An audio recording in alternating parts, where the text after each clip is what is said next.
So what's up mga kabatang, yun, at dito ngayon tayo sa may park. Yan, at ako yung nainip-inip lang mga kabatang. So yan mga kabatang, may reaction video na naman po tayo sa araw na ito. At tungkol ito kay Inoue at kay Carl Martin. Yan, at titingnan natin kung papasa nga ba si Martin sa kay Inoue kung sila ay maglalaban. Dahil nga po mga kabatang, ang number 1 contender po ngayon sa WBO Super Bantamweight ay junior 102 pounds ay si Sam Goodman. Ang pangalawa po ay si Carl Martin. Yon mga kabatang, at ang ating pang-anim ay si Idol Cuadro Alas Casimero. So yun nga po mga kabatang, may laban nga po itong si Inoue dito kay Sam Goodman. At pag natalo po niya si Sam Goodman ay magiging number 1 ngayon contender si Carl Martin. Grabe. Yun nga po magiging number 1 si Carl Martin sa WBO. Yan, sa ranking pag natalo si Sam Goodman. Pero akalaan nyo mga kabatang, may WBA contender po. May WBA title contender number 1 si Ahmad Dalib. Kaya nga po yung si Ahmad Dalib ay parang gagawa sila ng demanda tungkol kay Inoue. Pwede pong mawalan ng WBA title to si Inoue. Kawa nga po binaypas po ito si Ahmad Dalib. Grabe. Dahil ang inuna nga ni Inoue ay si Sam Goodman. Ay may closer na po yung si Ahmad Dalib diyan kay Inoue na ang usama sila ay maglalaban. Pero ang inuna niya si Sam Goodman. Parang ala ko kay Inoue mga kabatang ay umiiwas kay Ahmad Dalib. Kasi si Ahmad Dalib mga kabatang malakas din po ito si Ahmad Dalib mga kabatang. Grabe. Parang kagaya dito kagaya po ito din ni Casimero na iniiwasan din ito ni Inoue. Kaya ang inuna ni Inoue ay si Sam Goodman. Kaya ngayon sa kapipili ni Inoue napili Bunge. Dapat ang maglaban sa WBA title ay si Ahmad Dalib dahil number 1 contender po yan si Ahmad Dalib. Parang kaya nga umiiwas ang pagkakaalam ko dito mga kabatang, umiiwas po si Inoue kay Ahmad Dalib dahil malakas nga din itong si Ahmad Dalib. Grabe. kay Idol Cuadro Alas biglang iwas siya. Talagang itong si Inoue mga kabatang ay pinipili talaga niya yung kayang-kaya lang niya. Kaya pwedeng pag nanalo si Inoue dito kay Sam Goodman, pwedeng lalabanan niya si Carl Martin. Siyempre, kayang-kaya niya si Carl Martin mga kabatang. Pero mga kabatang, kung titingnan natin yung laban ni Carl Martin dito kay Jimenez na isang Meksikano. Ito pong Meksikanong ito ay 18 na panalo at 9 na knockout at 1 talo. Pero ito naman si Carl Martin mga kabatang ay 23 panalo at saka 18 knockout, walang talo. Grabe ito. Pero wala pa ako nakikitang nakalaban ni Carl Martin na talagang matigas na kalaban. Pero kung talagang kung sa akin, kung talagang matitrain ang kanyang lakas dito kay Inoue, kailangan halimbawa sa akin labanan niya si Tumba. Pag natalo si Tumba, pwede nang labanan niya si Inoue. Baka pwede pa, pero alam ko mahirapan siya kay Tumba.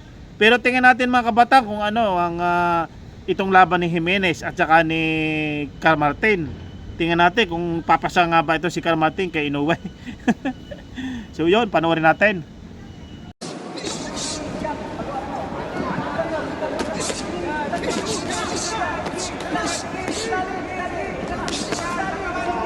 Grabe kapayat.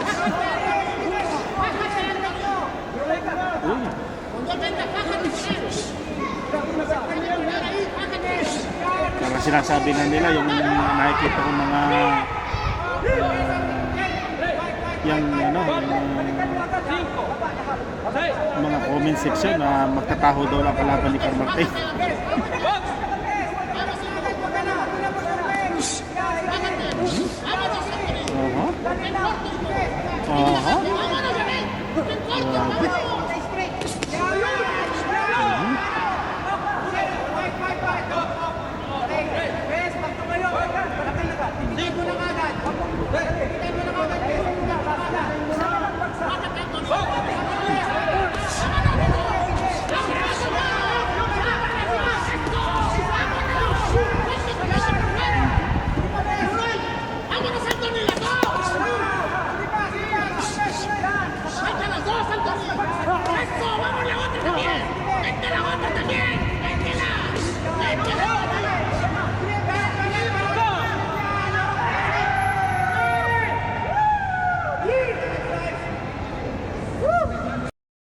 yun nga po mga kabatang, napanood nyo naman ang kalaban ni Carl Martin, isang 18 na panalo yan at siyam na knockout yan, si Jimenez.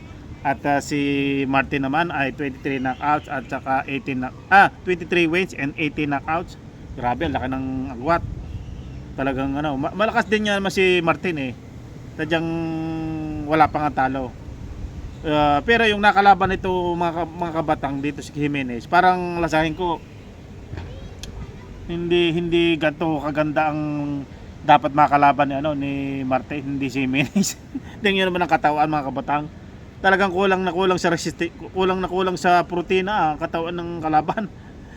Matangkad nga lang si Jimenez pero talagang kulang sa tigas ng katawan. Talagang kumbaga sa kwan parang kulang sa tubig. Kapayat. Talagang pag tinamaan ito ng suntok talaga si Sikmura, talagang tutumbay ito. Tingnan nyo naman, nakita nyo si Jimenez. Talagang bumagsak siya. Sa round 2 lang yan mga kabatang, round 2. Pero kita nyo naman ang kalaban.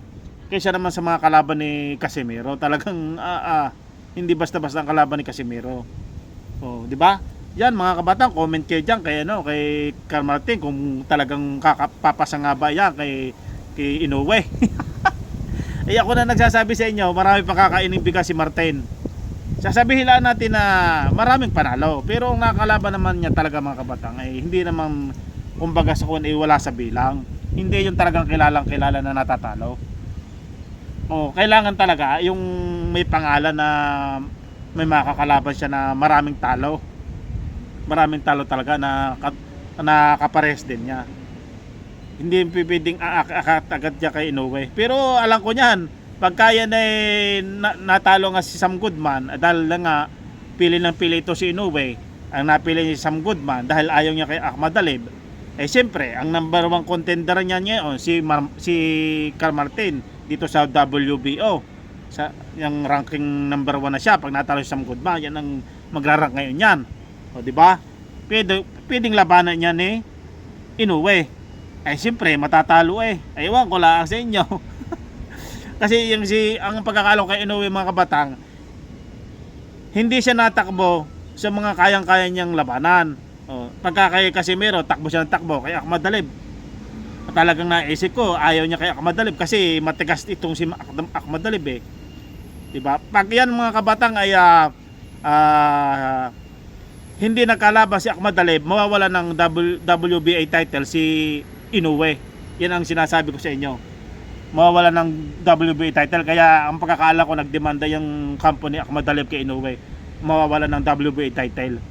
Eh si Inoue paano masasabing pound niya yan, nako, eh mo natatalo na naman eh, may hinang kalaban. Di ba? Saka pipili niya bungay, ayun, talagang kung anong iiwas niya kay Casimero, iiwas sa medyo matindi, malalakas talaga, eh ganyan ang mangyayari. Talagang wala ang si Inoue, hindi talaga master. Kaya lang nagiging master ang kalaban niya, mahihina. So yun mga kabatang. Ayun, at iyon ang aking reaction video. So comment kayo diyan kung talagang okay na okay si Martin kay Inoue. Kayo nang humusga.